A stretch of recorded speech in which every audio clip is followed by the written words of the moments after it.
So what's the matter with you? This is just the latest symptom.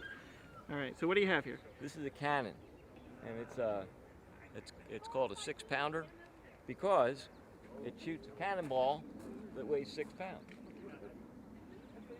This was field artillery. That's relatively light artillery. That means stuff that you can move around real quickly. And this barrel was designed in 1841. And then they made them for like 20 years. They made them right up till the Civil War. Originally it was used in the Mexican War. And this is a copy of a barrel that is at Gettysburg. It was made in 1843. So when they would cast these things, they'd put markings on them. And here you can see on the end, this is JWR is the final inspector. The initials of the guy that inspected. There's number 76 here, which refers to that is this number of this barrel cast in that series of 1841. And on the side it says N.P. Ames, founder, Springfield, Massachusetts, and that's the original founder that made it. On the other side here it says the year it was made, 1843, and on the back it's stamped with the weight of the barrel, which is 884 pounds.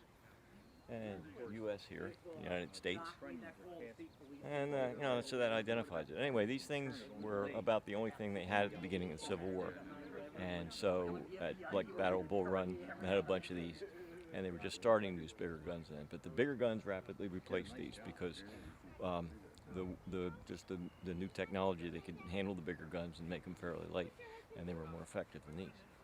So anyway, this is a nice one to have, nevertheless. If you're going to fire live fire, you have to use a wood carriage. This is the original stuff because this is designed to handle all of those stresses. Whereas a metal carriage is going to crack, and you don't know when it's going to just give up. And so if you want to just fire blank, you can use the metal carriage. But the wood carriage, if you leave it outside in 5 years, it's trash. Oh yeah, I got green. Yep. Yeah, it was cool.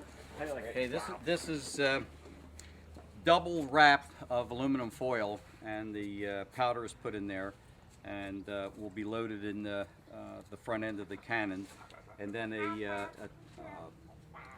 device called a prick will come down through the through the flash hole and make a hole right in the aluminum foil, and then the fuse will ignite it through that hole.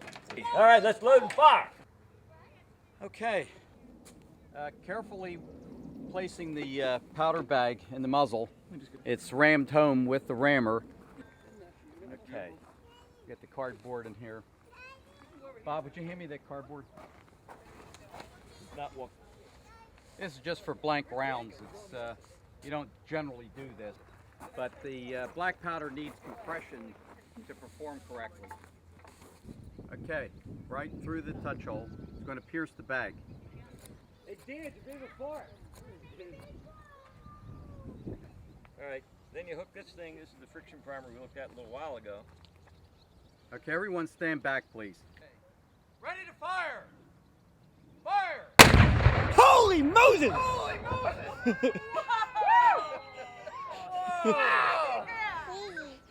Whoa!